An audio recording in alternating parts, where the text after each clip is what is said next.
Hi everybody, welcome to Chalk Pastel Techniques Level 2. For this activity, you're going to need chalk pastel as a color wheel and a Level 2 Techniques sheet. Please join me writing your name and your class code at the top of your paper.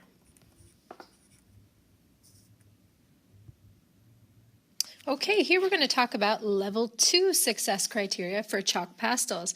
Most of it is the same as level 1. So for example, my colors are blended well. We don't have a case of the stripes. All the colors are blended carefully right there. The second one, my color is neat and inside the lines.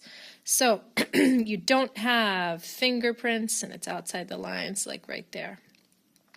My colors are bright and I didn't blend it too much. So here we go. We didn't over blend our colors going back and forth, and the colors get really muted that way. You kept the colors bright by kind of having a little bit of self-control with your fingers. I chose neighbor colors on the color wheel to blend, so your colors are much brighter. And they didn't turn brown by using complementary colors. Now, this is the big difference between level 1 and level 2. I followed the contours of the shapes when adding texture and value. So take a look at this mango-like thing right here. You can see when I was drawing with the black, when I was shading, I was following the curve. When I was doing the tints, I was following the curve of the shape. Now, check it out over here on the other side, on the thumbs down side, I was going flat.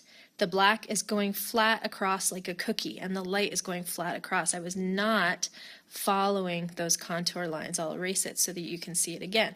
Now, it's the same thing with adding texture with the lines. So in this one, you can see I kind of went in a circle a little bit inside here, and I used the shape to define what kind of lines I wanted to do. Now, the opposite is over here at this one, where I just kind of drew random lines and I wasn't thinking about the shape underneath at all. So that is arguably the most important success criteria of that level 2, which is right down here.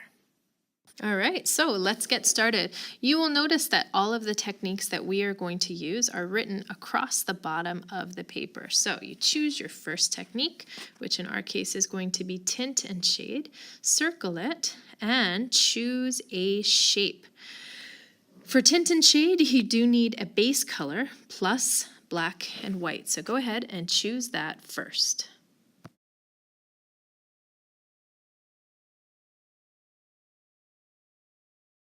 Okay, so I chose my first color, which is orange, and I am following the line, that curved line of the shape while I'm coloring. It's a really good technique that you need to practice. I'm curving as I am coloring all the way to the tip, and then I'll take my finger and blend it in to work on my base color. I'm going to fast forward a little bit until I add my shadow.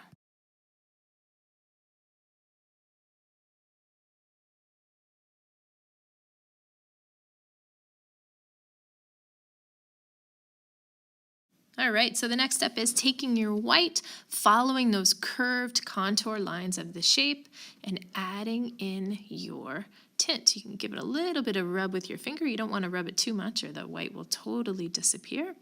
When you're happy with it, you take out your black and do the same thing on the opposite side. So imagine if the light source is at the top and then underneath you have a nice dark shadow. So you'll take your black and you very, very carefully curve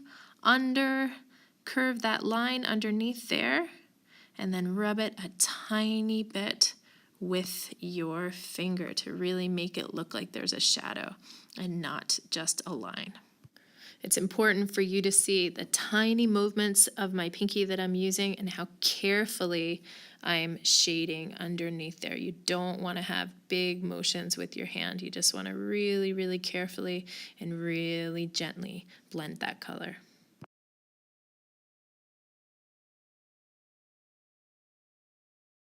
Okay, and for the next part, blending, you want to say hello to your friend, the color wheel again.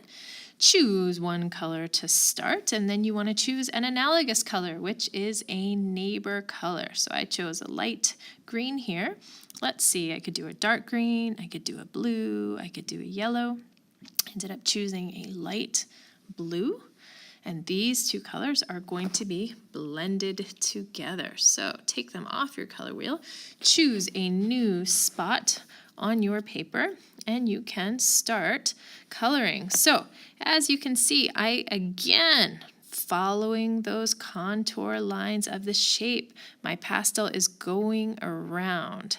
I'm going to fast forward so you can see I'm not going flat or up and down. I'm curving around, following that shape. And I'm going to fast forward so you can see how I did it.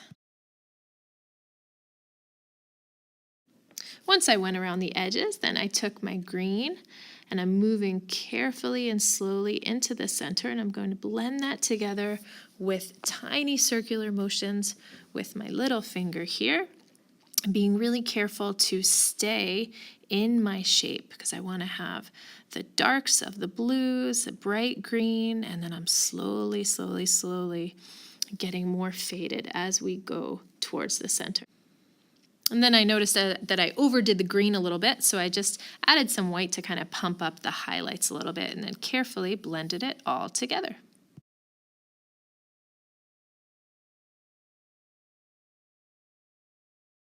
The next one that we're going to do is the base layer plus texture. So the first thing you want to do is choose a base layer, color it in, and carefully rub it in with your finger.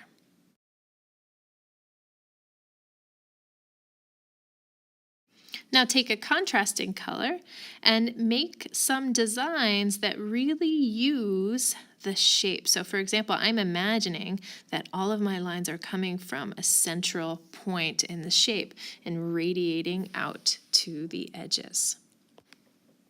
Then I added another color, a little white, and made some dash lines.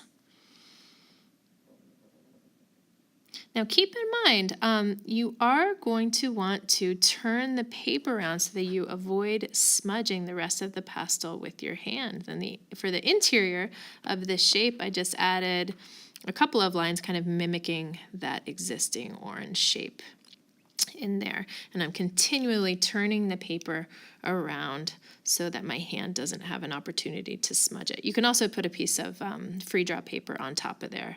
That will help as well.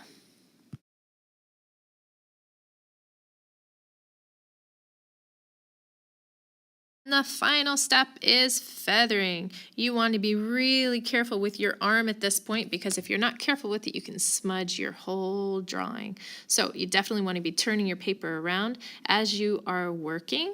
And feathering, remember, you're lifting that pastel up off of the paper to get some nice strong lines. And again, I still am following those contour lines. See how I'm just mimicking the line of the blue and green shape right there and just going over again and again and again. And then I'm going to add another color right on top of there, just very, very lightly and gently. Now fast forward a little bit so you can see what the rest of it looks like. For the next part, I actually did feathering on top of a base layer. So first I made a base layer of blue and I smudged it with my finger a little bit. And then I did some feathering on top of that, which is also a cool technique that you can use. I'll go through a couple of different colors, a couple of different techniques for the rest of the background, but keep in mind that you see the way that I'm following those contour lines. I know I'm saying it a million times, but it is so important. Look at that curve. It makes things so much more interesting. All right, now it is your turn to finish it off. Give feathering a shot. Well done, everybody. You are all set. Let's take a look at the success criteria and see how you did. For example, my colors are blended well. We don't have a case of the stripes. All the colors are blended carefully right there. The second one, my color is neat and inside the lines. So you don't have fingerprints and it's outside the lines like right there. My colors are bright and I didn't blend it too much. So here we go. We didn't over blend our colors, going back and forth, and the colors get really muted that way. You kept the colors bright by kind of having a little bit of self-control with your fingers. I chose neighbor colors on the color wheel to blend, so your colors are much brighter. And they didn't turn brown by using complementary colors. Now, this is the big difference between level 1 and level 2. I followed the contours of the shapes when adding texture and value. So take a look at this mango-like thing right here. You can see when I was drawing with the black, when I was shading, I was following the curve. When I was doing the tints, I was following the curve of the shape. Positive that you all did a fantastic job. Congratulations on passing level 2.